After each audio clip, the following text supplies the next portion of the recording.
At one time when I was 20, I was on a drive home and it was about an 8-hour trip.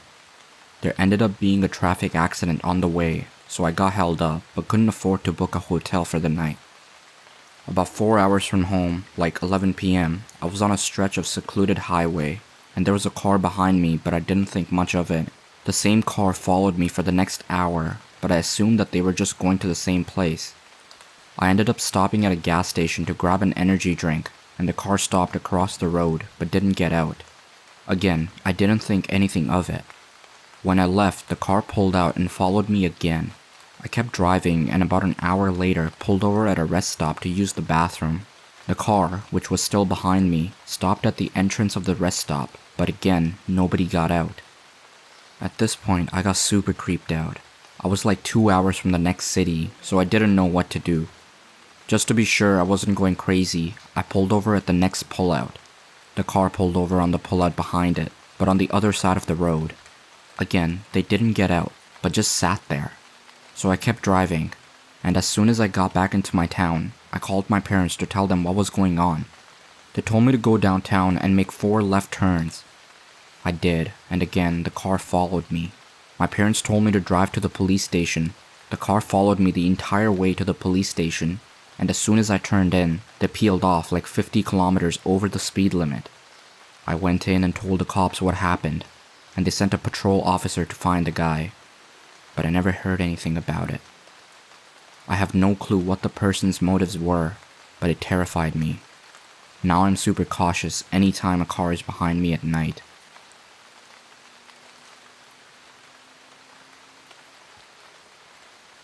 I was in the USAF, stationed in Omaha in the late 80s. At the time, I hung out with my roommate and another friend. My name is Tracy. My roommate's name was Tracy. The girl we hung out with was Stacy. When we were together, everyone always thought we were lying, and being the silly teenagers we were, we always found it very funny. One weekend, we decided to take a road trip to Kansas City, Missouri. We were speeding down the highway laughing and singing at the top of our lungs. We were happy and having the time of our lives. Stacy was driving and she had a bit of a lead foot and must have been going too fast, because before long a state trooper pulled up behind us and turned on his lights. Stacy immediately pulled over. By the time the officer made it to her window, she already had her license and registration in hand and the window down. The officer looked at her and then looked at me and Tracy. Then he said, "I want you to follow me. Don't try to run off or you'll all end up in jail." He then went back and got into his car. Needless to say, the 3 of us were very puzzled and talking amongst ourselves, wondering why he didn't just give Stacy a ticket.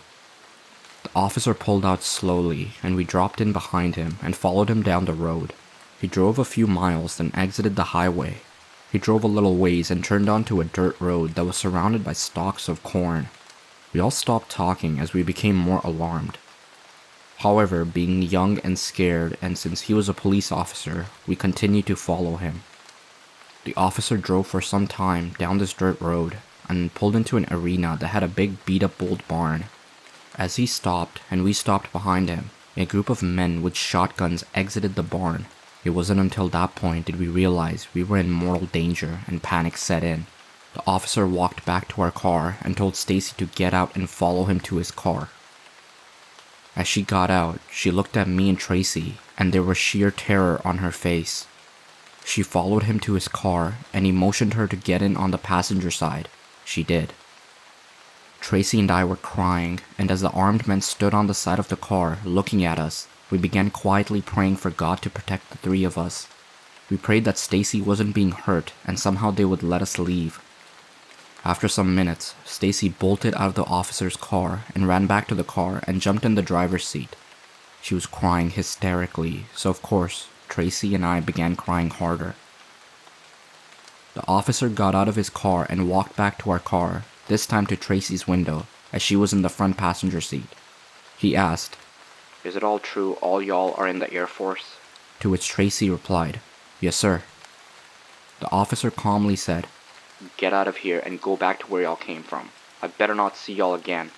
As soon as he finished, Stacy turned on the car, whipped it around, and sped back down the dirt road. She somehow navigated back to the highway. As she drove back towards the base, The silence was only broken by an occasional sob from one of us.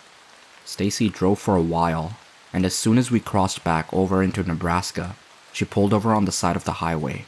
Then she began to sob heavily. Tracy and I hugged her and asked if she was hurt in any way. She shook her head, said no, she wasn't hurt. After she calmed down enough, she told us what happened in the police car. After she got in the car, she offered the officer her identification and told him she was sorry for speeding. He took her information and then asked her, "What are you doing with those two N-words?" Stacy was white.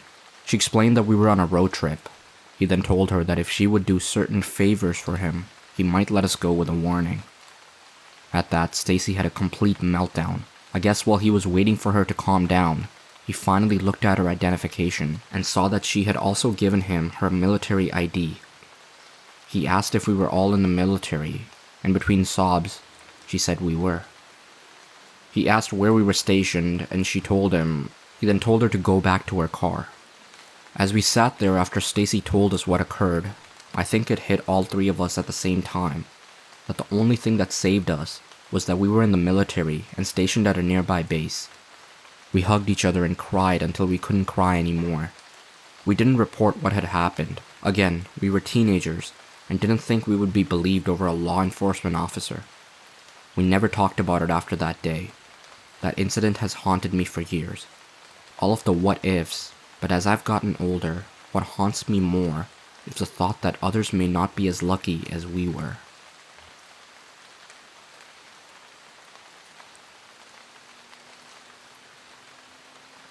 My company used to have another office in another state that was 2 states over. Most of the time I flew there, but sometimes we would have equipment or vehicles that needed to be delivered. In those cases I volunteered to make the trip and would stay at the other office for a week at a time. Sometimes I would take a rest stop at a motel, and sometimes I would break up the drive by pulling over to a rest stop and sleeping in the back of the vehicle for a bit. One time I was driving a big box truck, like a big truck you would rent at U-Haul. We bought the truck. It was used and the back of the truck was filled with equipment and stuff from that office. I offered to make the trip. Unfortunately, the morning I was scheduled to take off, there was a delay. Something I needed to take in that truck. I think it was a big copier machine or something. It didn't arrive till almost 3 p.m. After loading it in the truck and getting ready to take off, I knew I was going to hit rush hour traffic, so I opted to delay my leave for 2 hours so it would be after 5. And even though there was still lots of traffic, it would only be local in the vicinity. And once I got out in the open, it was pretty much a straight shot till I reached the state line. Having to pull over a couple times to fuel and restroom breaks, I got into a rural area north of my state after midnight. I pulled over one last time that night for fuel and coffee. The next stretch was going to be very dark and desolate, so I was preparing myself. I knew there was one last stop near the border, so I pulled over there to use the restroom to stretch my legs and maybe rest a few minutes before moving on. So I pull up to the rest stop, and it's empty. It's somewhat well lit, and I was in pretty good shape, so I wasn't worried too much about my safety as I used to box. I go to the restroom and wash up a bit, but when I make it back to my truck, and there's a pickup truck right next to mine, and a guy standing next to my truck, he starts to make small talk, then asks me if I was having any mechanical problems with my truck. I thought that was odd, as why would that be a question? I get back in my truck and take off. And after this point, there's a long stretch that is mostly forest-like area, kinda creepy driving through at 3 a.m. There's a bridge up ahead, a long bridge, that I have driven this route before. I know that under that bridge is like a gorge in water. All of a sudden, all the lights in the truck turn off. Headlights, instrument lights, even the running lights. I tap on the brake and look behind me, even though the brake lights seem to be out. Thankfully, it was a moonlit night, enough for me to gauge what was ahead of me. I was sort of more angry than panic, so I slammed my fist on the dashboard and yelled something like, "Damn truck."